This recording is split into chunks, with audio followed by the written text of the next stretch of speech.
I used to believe that dignity was something no one could take from you. Not your age, not your illnesses, not even your children.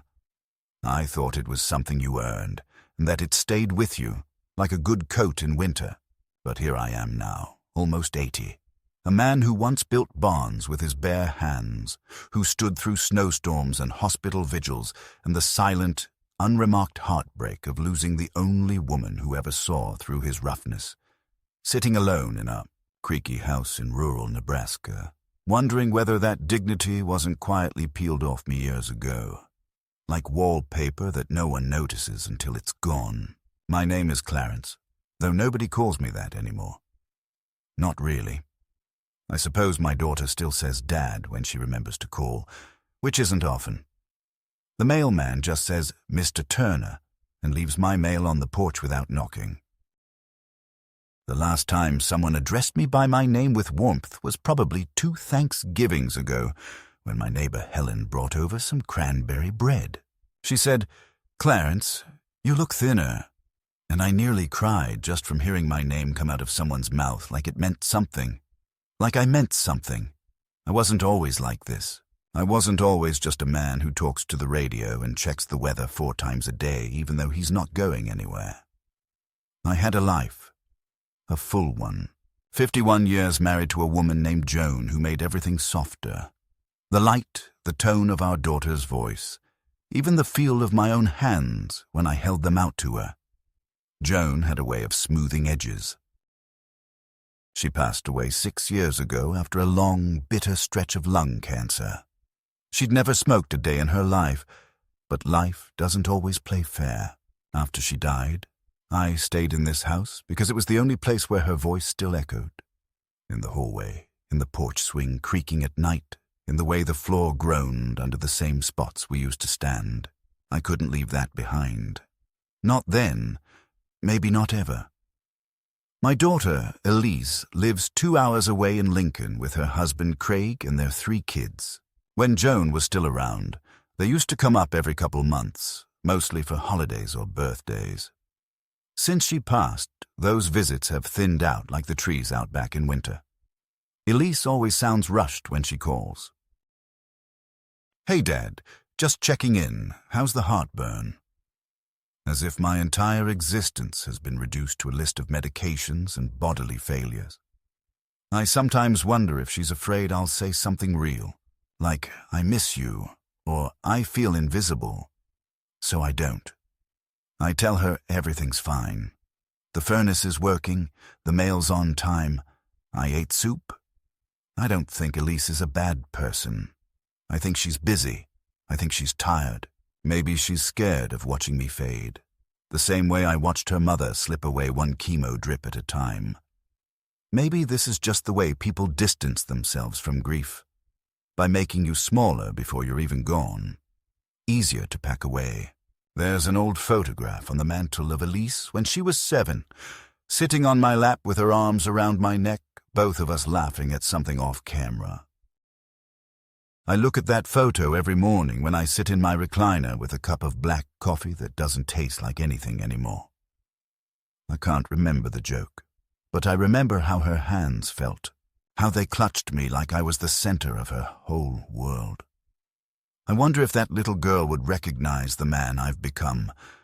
I wonder if she'd be proud, or if she'd cross the room and sit quietly beside me, not saying anything, just being there. That's what I miss most. Presence. Not help, not conversation. Just the weight of someone else in the room, sharing the air.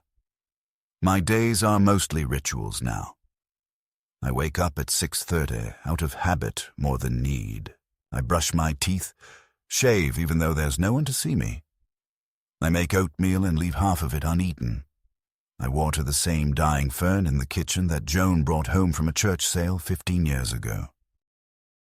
I check the locks on the doors, even though crime hasn't touched this street since 1994 when someone stole a mailbox down the block. I sit in my recliner and listen to the ticking of the clock like it's trying to remind me of something. Sometimes I nap. Sometimes I pretend to nap because it's easier than facing the thoughts that come when I'm fully awake. Once a week, a nurse named Carla comes by to check my blood pressure and make sure I haven't fallen in the bathtub. She's kind, but her kindness feels procedural, like it's part of the checklist. Pulse, temperature, fake empathy. I don't blame her. I'm sure she sees a dozen old men a week, all of us blurring together in her head. She always says, "You're looking good today, Clarence." And I nod, but inside I think, you wouldn't say that if you looked closer. Every now and then I drive into town to buy groceries I don't really need just so I can stand in line and talk to the cashier. There's a boy named Kevin at the checkout who calls me sir and asks about my truck. That truck is the last thing I've got that still makes me feel like I exist. It's a beat-up '98 Ford with rust on the undercarriage and a heater that only works if you bang the dashboard twice, but it listens when I turn the key. It doesn't forget me. That's more than I can say for most people. I don't tell Elise about these little drives. She'd panic and start talking about assisted living. I know what's coming. I've read between the lines of her emails, the ones that say things like, "Have you ever considered downsizing?" Or, "Craig's mom moved into a wonderful facility with meal service and transportation." As if I'm already packing, as if the choice is made, as if I'm not still here, still lucid, still capable of deciding what walls I want to die between. But lately something's changed. It's in the silence. In the way Elise's calls have become shorter, more distracted. In the pauses before she says goodbye. It's in my gut. That old carpenter's instinct that tells you when a beam is about to crack before you hear it snap. Something's coming. I don't know what yet, but I can feel it. And when you've lived as long as I have, you learn to trust the feeling that comes before the storm, because it's never wrong.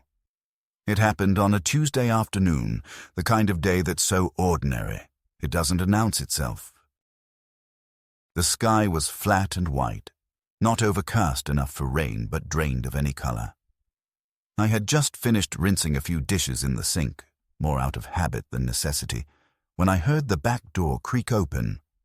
Elise had a key. She'd insisted on it years ago after Joan's first hospital stay, and though it stung a bit, having someone just walk into my house unannounced, I'd agreed. That's the kind of thing you do for family. You yield. You let them in even when you're not sure they're coming in for the right reasons. I didn't expect her that day. No call, no message, just the sound of boots on the kitchen linoleum and her voice, brisk and efficient, calling out, "Dad," as if she were looking for a misplaced coat. I wiped my hands on the towel and stepped out from the hallway, ready to greet her, to offer coffee I knew she'd refuse, to make small talk she didn't really have time for. But she wasn't alone. Behind her, holding the screen door, was Craig, her husband, who hadn't been to this house in over a year. Something about the way they moved, too carefully, too rehearsed, made my stomach shift. Elise smiled too quickly when she saw me. That practiced kind of smile people use when they're trying to soften a blow. Craig avoided my eyes. I asked what brought them out this way, and Elise said, "We were just in the area and thought we'd check in." That was a lie. Nobody is ever just in the area. We live 20 miles from the nearest town, and they both work jobs that tie them to desks and meetings and carpool obligations. People like them don't just stop by. Something was off. I felt it before I knew it. She made tea, which was unusual, and they sat with me in the living room, not quite comfortable, not quite awkward. They asked how I'd been, how my back was doing, if I needed anything fixed around the house. Craig looked at the ceiling as if judging the condition of the roof, though I'd had it redone just 3 summers ago. They weren't listening to my answers. Their eyes were scanning the room, the corners, the shelves. Elise stared at Joan's photo longer than usual, then looked away like it burned. And then it happened. The thing that changed everything. Elise excused herself to take a call. She stepped out onto the porch and I stayed inside, sipping lukewarm tea and pretending not to be curious. But the wind shifted. The screen door hadn't latched fully. I heard her voice through the gap, clearer than I should have. I wasn't trying to eavesdrop. God knows I didn't want to. But once the words came, I couldn't unhear them. "He won't last another month, Craig. We have to be ready. I need you to help me push this through before it gets messy." There was a pause. I stopped breathing. Every sound in the room disappeared except her voice. "No, he still seems sharp, but it's not going to last. His memory is slipping.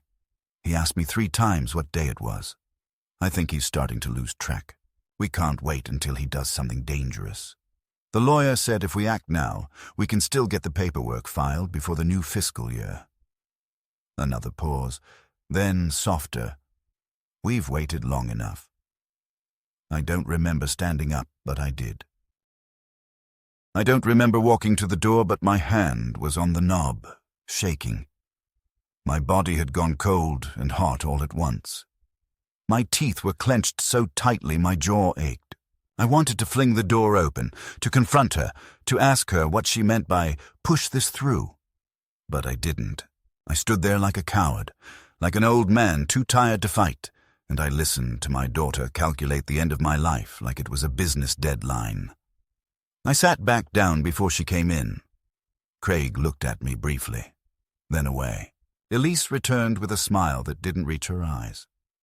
"Just work stuff," she said. "People can't seem to function without me." I nodded, not trusting my voice. She touched my arm and asked if I'd thought about doing a power of attorney just in case. "Just in case what, Elise? In case I drop dead before you can liquidate what's left of my life?" I told her I'd think about it. She said, "No rush, but it really would be helpful. You know, to have everything in place." They left an hour later.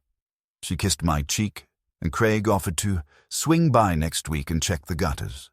I nodded again, still playing the fool, still the accommodating old man who just needed a little help. The second the truck pulled out of the driveway, I sat in my chair and stared at the wall.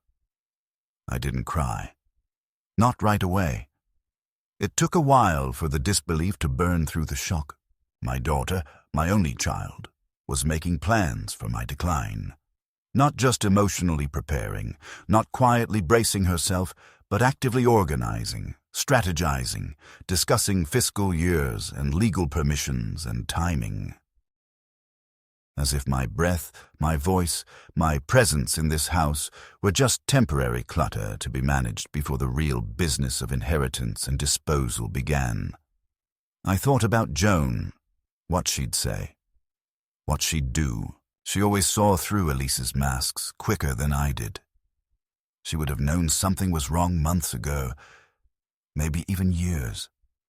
Maybe I've been blind for a long time. That night, I didn't sleep. I sat by the kitchen window and watched the dark roll in across the fields. I felt something break in me. Not my heart. It wasn't as poetic as that. It was something older, more stubborn. The belief that family will look out for you because you looked out for them. That love repays love. That loyalty has memory. That voice inside me, that belief, cracked like ice on a pond in spring. And in its place came something quieter, colder. Resolve, not revenge, not yet. Just the firm realization that if I didn't act soon, they'd write the end of my story without me. They'd put me in a place with a beige hallway and plastic chairs and tell themselves they'd done the right thing. I'd never felt smaller. I'd never felt so alone. But I also knew then and there that I wasn't going to let them take my choices away. Not while I still had a voice. Not while I could still stand. Not while there was still fire in me. The next morning, I stood in front of the bathroom mirror longer than usual. I stared at the face I'd grown used to seeing but rarely studied. The sunken eyes, the liver spots, the furrows that time had carved deep into my skin. I wasn't a vain man, but I took care of myself.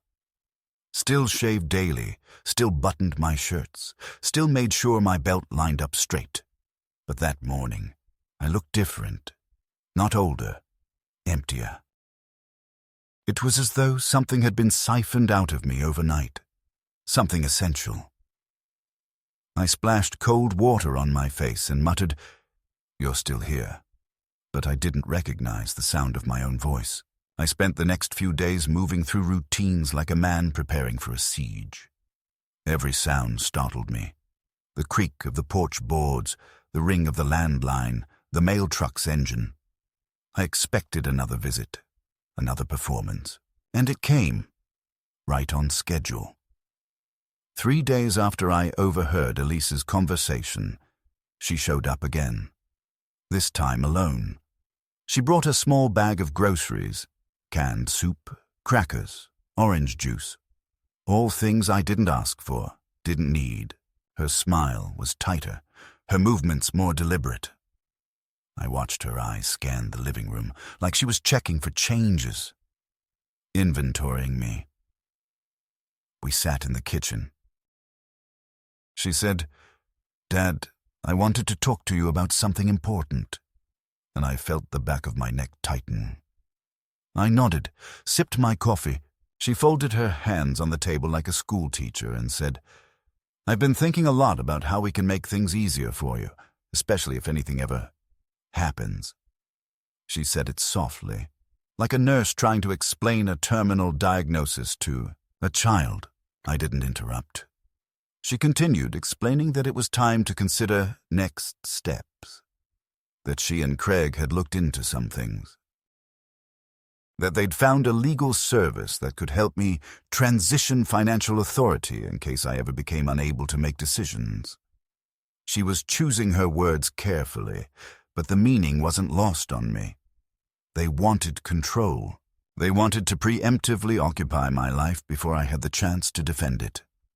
I looked her in the eyes and said, "You think I'm losing it, don't you?" She blinked. "No, Dad, it's not about that. It's just that things can change fast, and it's good to be prepared." Prepared for what? My death? My collapse? My mind turning into fog? She pulled a folder from her purse and slid it across the table. "These are just forms to review. Power of attorney, durable healthcare proxy. It's not urgent, but I think it would give all of us peace of mind." I didn't touch the folder. I just stared at it like it was a ticking bomb. Because it was. Signing those papers would be the beginning of my erasure, the final, legal stripping of my independence. I remembered what I'd overheard on the porch. "He won't last another month." Those words echoed through the room like a draft under a closed door. I told her I'd think about it, that I appreciated her concern. She smiled, relieved, mistaking my calm for cooperation. I watched her tuck the folder neatly back into her bag, already sure she'd get what she wanted. She kissed me on the forehead as she left. A gesture that once meant love now felt like a placeholder for the goodbye she was trying to make easier for herself. After she left, I opened the drawer by the sink and pulled out Joan's old notepad, the one she used to keep grocery lists on. I wrote 3 words at the top of a blank page. "Call the lawyer." The next morning I drove to town. My truck rattled more than usual, but I made it. Parked in front of the law office that had helped me with Joan's will years ago. Same secretary, same linoleum floor. The lawyer, Mr. Haskins, had aged but not softened. I told him I needed to update some documents. When he asked what kind, I said, "All of them." We spent 2 hours going through every detail.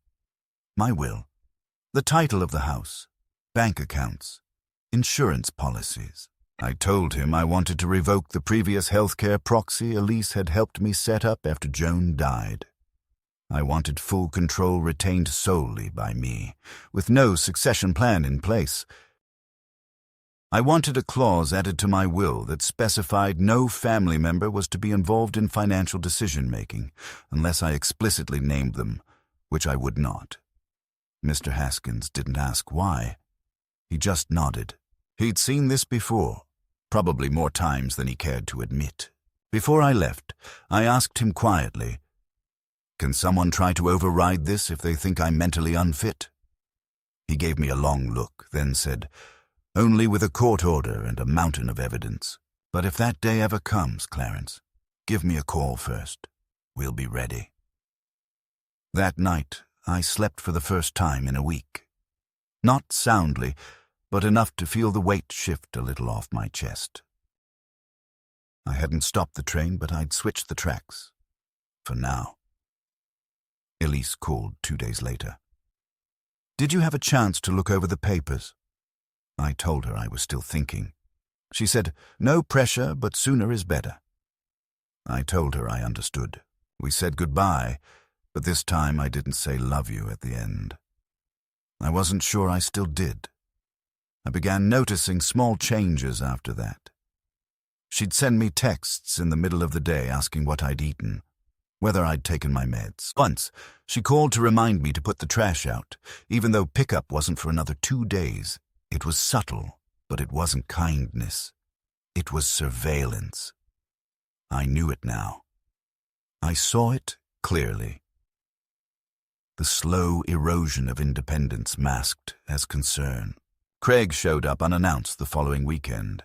He claimed to be in the area again and asked if I needed anything fixed. I told him the house was fine. He lingered, looked at the boiler, asked about my sleep. I said I slept like a rock.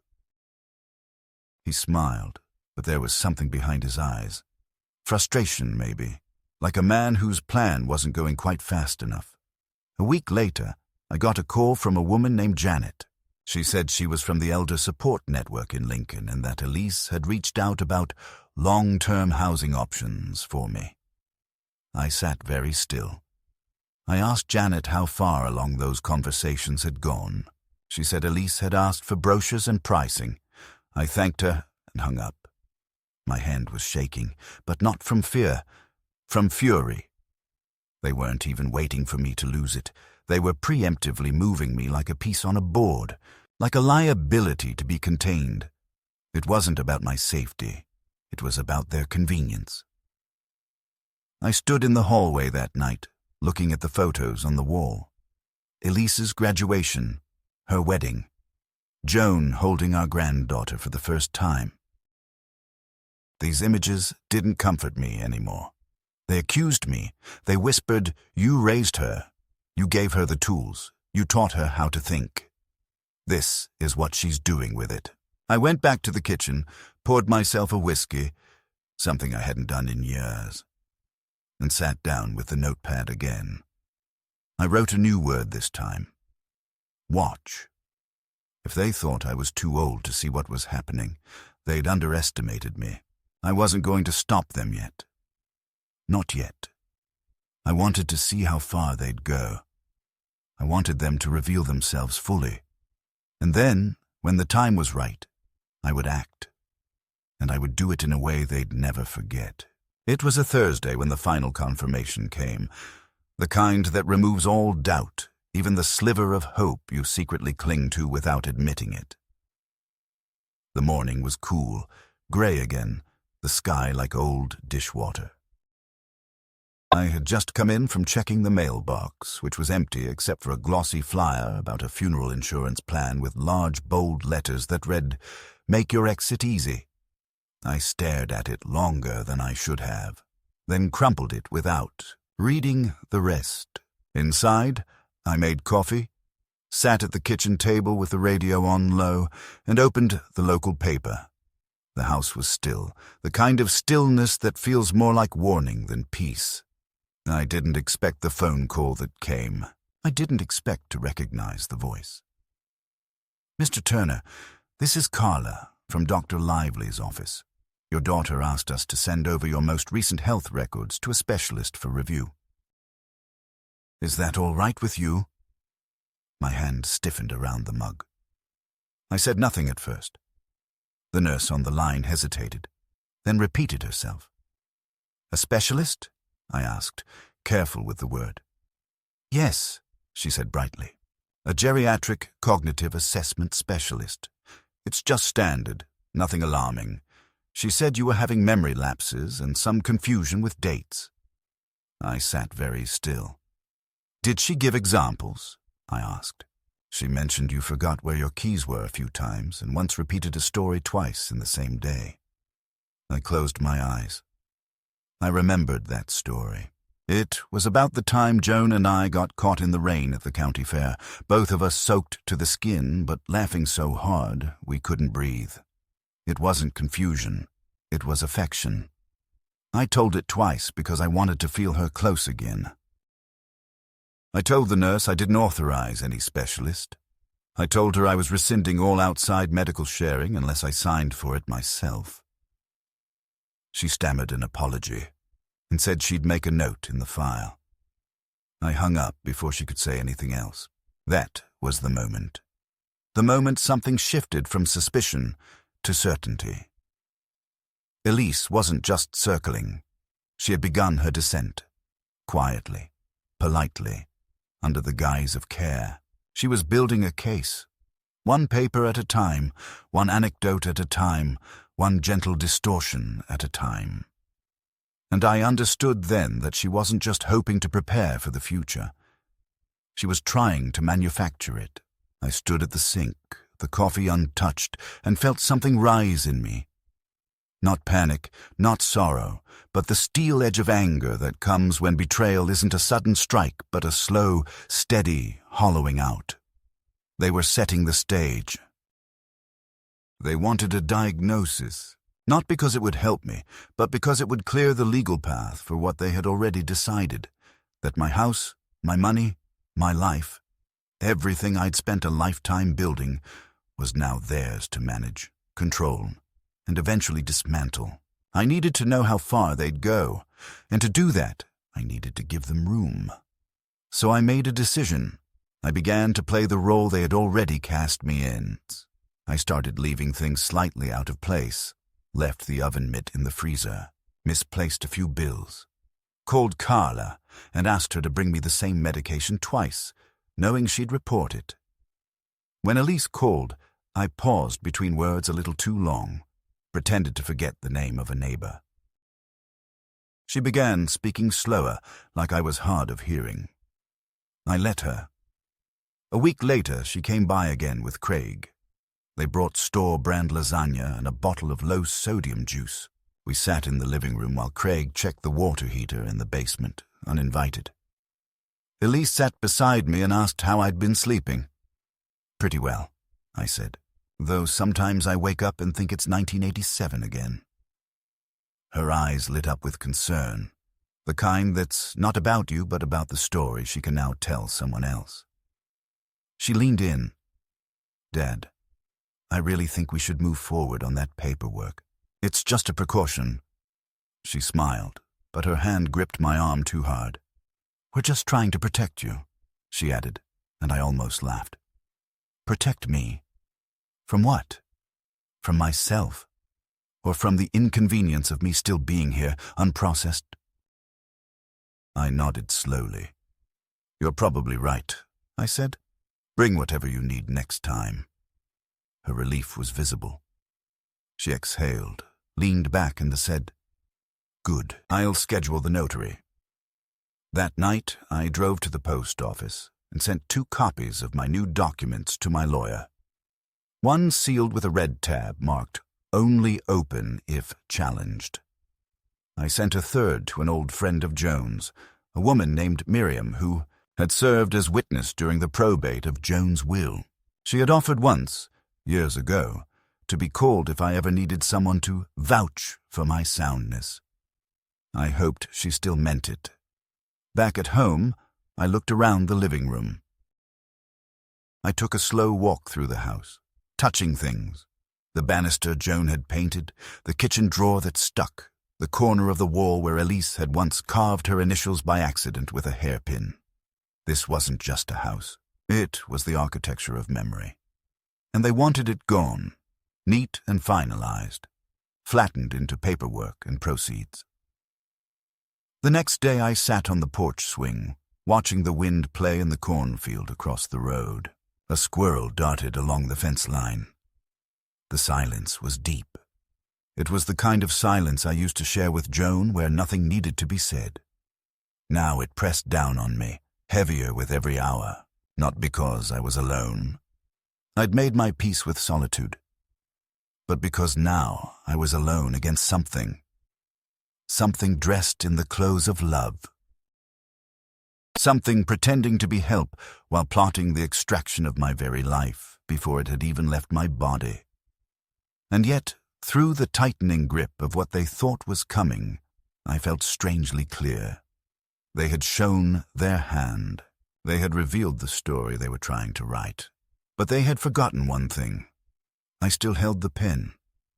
I wasn't going to sign a damn thing. A week later, Elise arrived with a different tone in her voice. Not the soft, manipulative persuasion she usually coated her words with, but a cooler, crisper cadence, like a person who has grown impatient with pretending. She didn't come alone. This time, she brought a woman named Denise, who introduced herself as a legal coordinator. Not quite a lawyer, not quite a notary, just vague enough to feel suspicious.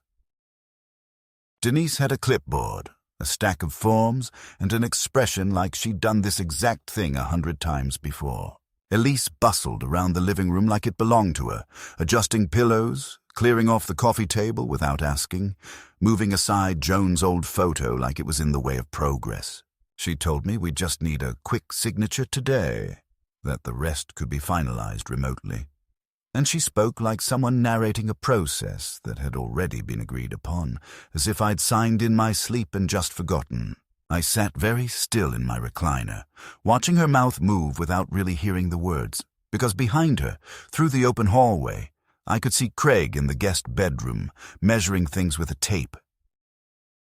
I watched him make a note on his phone, then check the window frame, then test the closet hinges. He was inventorying.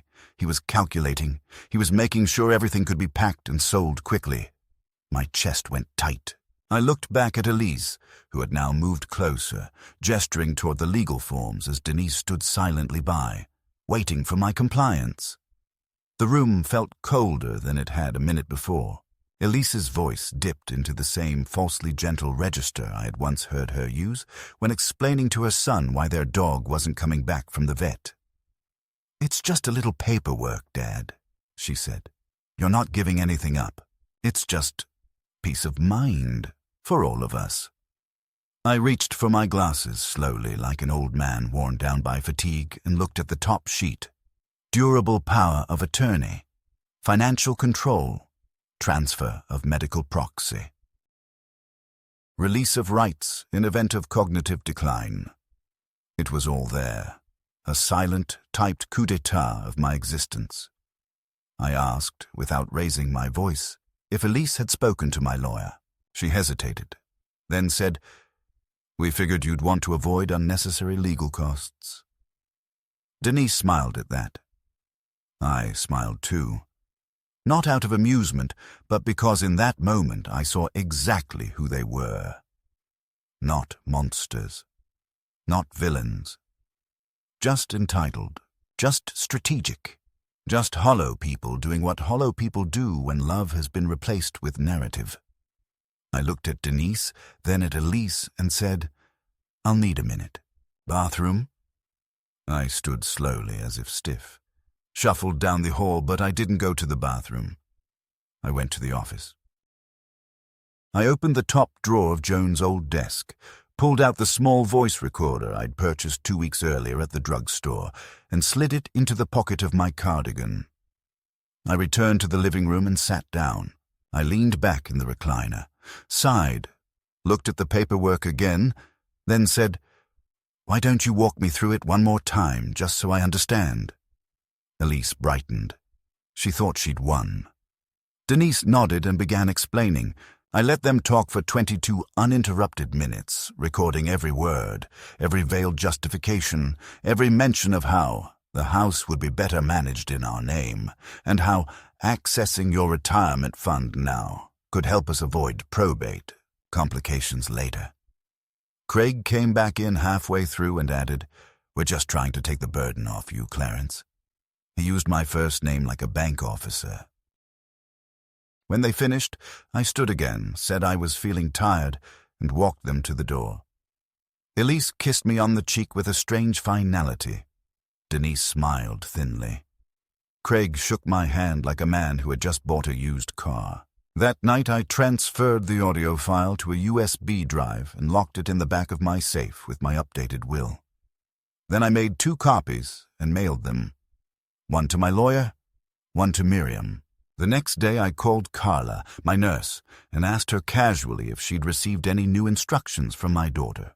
She paused, then admitted Elise had requested a daily health check citing early signs of Alzheimer's. I thanked her, hung up, then unplugged the landline. Over the next few days, things escalated fast. I got a letter from a memory clinic in Lincoln, requesting that I confirm my appointment for a baseline cognitive evaluation. There had been no consultation, no consent. I called the number, canceled it, and asked them to remove my name from their records. They said they'd need family approval. I said they'd need a court order. I hung up. Then I called my lawyer and gave him a full briefing. He told me to remain calm. He said I had done everything right. He told me not to engage further unless they made a legal move. I agreed, but something inside me itched. I couldn't just sit back and wait. So I gave them what they wanted, or rather, what they thought they wanted. Over the next week, I started making small, visible errors. I poured orange juice into my cereal in front of Elise during a visit. I wore mismatched shoes to the mailbox. I left my keys in the fridge. All intentional, all rehearsed. Each time I watched her eyes widen just a little, watched her note something mentally. Craig even started taking photos of the house. The mail piling up, the dishes not done. None of it accidental. I gave them a show. I played the role they were dying for me to collapse into, and then I sat quietly and watched as they built their case on it. But what they didn't know was that every performance was documented. Every action filmed with a small hidden camera installed in the mantel clock. Every conversation recorded by a second device in the bookshelf. All time-stamped, all dated, all narrated in the margins of my notebook each night. And while they were building a case for my decline, I was building a case for their deception. Then came the final insult. I received a letter. Not from Elise, not from Craig, but from an elder care attorney representing concerned family members petitioning for guardianship rights. They were trying to take full legal control. It was official now. No more pretending, no more veiled concern. They were making their move. I didn't cry. I didn't scream. I called my lawyer. We met the next morning and assembled the full file. The documents, the recordings, the testimony. Everything. Then we filed a counter motion, preemptive protection of assets, testimony of sound mental capacity from a neutral physician, and a declaration of familial coercion. It was legal war now, and I was not going to lose. I waited a week before telling Elise I knew. She called to check in. I told her calmly that I'd be declining all further assistance, that I was aware of the guardianship motion, and that my legal team would be handling all future communication. There was silence on the line. Then a bitter voice. "So, that's how it is?" I said nothing. She hung up. That was the last time she called me. For 3 days I didn't leave the house. I sat by the window waiting to see if they'd show up again. They didn't. Then one morning, the truck arrived. Not Craig's. A moving company. 2 men stepped out and knocked. Said they were sent by Elise to begin preparatory staging. I smiled and handed them a restraining order. They left. Now the house is quiet again, but not hollow, not anymore. Now every room feels like a reclaimed part of myself. Every step I take echoes with my own decision. They tried to strip me bare, tried to rewrite my ending, but I stood in their way. And when the storm came, I didn't run. I documented, I waited, and then I struck. It was the day the notary was supposed to come that I decided to end it. Elise had texted me 2 nights before with the exact time. "We'll be there at 11 a.m. Thursday with the notary and Craig. It'll just take 20 minutes. We'll bring lunch." So casual, so transactional, as if this was just another item on her schedule between picking up dry cleaning and helping her daughter with homework. She hadn't asked if I agreed to the meeting, hadn't even tried to phrase it as a question. The arrogance of assumption bled through every word. I didn't respond. I didn't need to. I'd already made my preparations. The night before, I sat at the kitchen table, Joan's old table, the one with the notch in the corner where Elise had once knocked her head as a toddler and wailed until we gave her a strawberry popsicle to distract her. That same daughter was now on her way to legally dissolve my autonomy like a corporation in decline. The house was silent. The sun had gone down hours ago, and the only sound was the hum of the refrigerator and the distant chirp of crickets who didn't know or care about betrayal.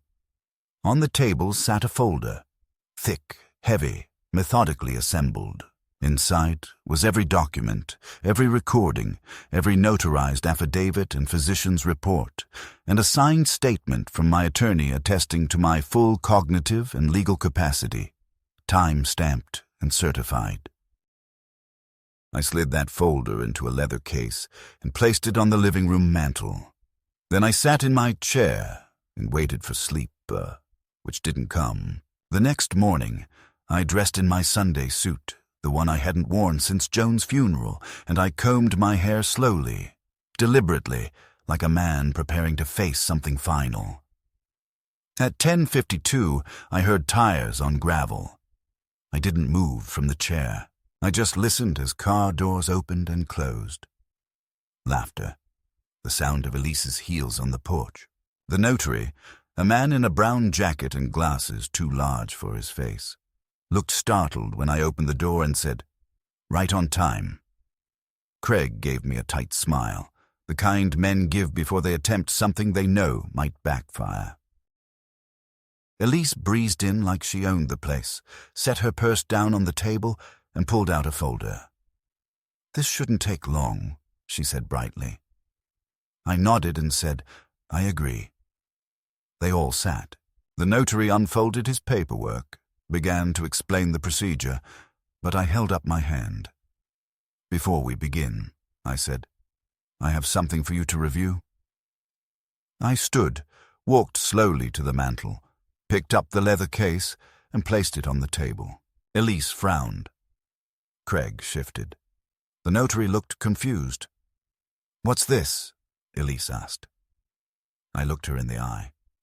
"It's a full account of your actions over the past 3 months," I said, "including recordings, medical testimony, and legal certification of my current mental state." She blinked. The notary paused mid-pen stroke. "What are you talking about?" she said. I sat down and folded my hands. "I know about the appointment you tried to schedule without my consent. I know about the emails to the elder care attorney. I know about the calls to Carla, the attempt to initiate guardianship proceedings, and the unauthorized communication with financial institutions. I have it all documented." She opened her mouth, then closed it. Craig leaned forward. "Dad, you're being paranoid," he said. I turned to him. "Don't speak. You're not family to me anymore." He went quiet. Elise's voice cracked. "We were just trying to help you," she said. "You weren't well. You were leaving the stove on, forgetting dates." I cut her off. "No, I wasn't. I was testing you." Silence fell like a bomb. Her face went pale. "What do you mean?" she whispered. I leaned back.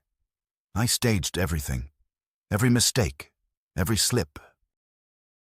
Every moment of supposed confusion, And you fell for it. You exploited it. You rushed to control, to claim, to confiscate. You didn't check in with love. You checked out with greed. The notary sat frozen, his pen in midair. "I don't understand," he said. I turned to him. "You don't have to, but you might want to reconsider notarizing anything today, unless you'd like to be part of a coercion complaint." Elise stood up. "This is insane," she said. "You're sick. You need help." I stood too. "No, Elise. You need help. You need to understand that what you've done is not just unethical. It's criminal. And it ends now." I picked up the folder, pulled out a single page, and handed it to the notary. "That is a legal notification of revocation of all prior documents with my daughter's name. It has been filed and notarized already. You may keep that copy for your records." He looked at it, then at me, then at her. Elise sank back into her chair. "You don't mean this," she said, her voice small. "You're angry, but you'll forgive me." I walked to the window, opened it, and let the air in. Then I turned back to her. "You want to know what Joan said to me the night before she died?" She didn't answer. She said, "Don't let them turn you into a shell of yourself. Keep your dignity. That's what makes you Clarence." I looked down at my shoes, and I didn't understand it then. But I do now. Elise stood. "So that's it? You're cutting me out?" I met her eyes. "You already cut yourself out. I'm just signing the paperwork." Craig opened his mouth again, but Elise grabbed his arm. "Let's go," she said. And for the first time in a long time, I saw something in her face I hadn't seen before. Not anger, not guilt. Fear, not fear of me. Fear of herself, of what she'd become. They left, the door shut. The house was quiet. And for the first time in months, I exhaled. The days after were quieter than I expected. Not just in the house, but inside myself. I didn't feel triumphant. There was no victory lap, no swelling music in the background, just a silence that felt more honest than anything I'd heard in months. I watched the sun move across the kitchen tiles like I used to watch Joan braid her hair in the morning. With patience, reverence, and a strange sense of loss for something that was still right in front of me. Elise didn't call. Craig didn't text. The lawyer confirmed they hadn't contested the revocation. It was over. Not just the legal skirmish, but the relationship as I knew it. Something had broken that could not be glued back with apologies or well-rehearsed guilt. I didn't tell anyone. Not even Miriam. I didn't need comfort. I needed air. I opened the windows of the house and let in the late autumn chill. The wind moved through the rooms like a guest, clearing out the last traces of performance, manipulation, and fear. I walked from room to room and touched things slowly. Not with grief this time, but with ownership. Real ownership. Not of property, but of self. I was no longer being watched, no longer being assessed, judged, or diagrammed into future estate allocations. I was simply a man again. An old man, yes, but whole. 3 weeks later, I packed a single suitcase and drove myself to a small cabin 3 counties over that I used to rent with Joan during pheasant season. It was musty, untouched, a little crooked in the doorframe, but it felt like memory instead of strategy. I spent 3 days there, reading the same old Western novels I used to mock, but secretly loved. I drank tea. I fed birds. I made peace with the fact that I had a daughter, but I didn't have a family anymore. And maybe, just maybe, that was safer. You don't get ambushed by people who are already honest about their absence.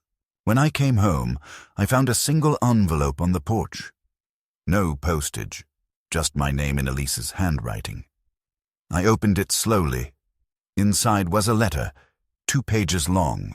She wrote that she never intended harm, that she was only trying to protect me from the inevitable, that she didn't know how to deal with the slow erosion of a parent, and that maybe she'd panicked. She didn't apologize, not truly. She asked if I would reconsider talking. She signed it love, always. But I didn't feel love in those words. I felt calculation trying to cloak itself in remorse.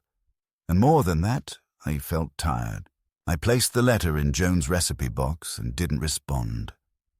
Some things don't need confrontation. Some things only need to be outlived. Now, the house is cleaner.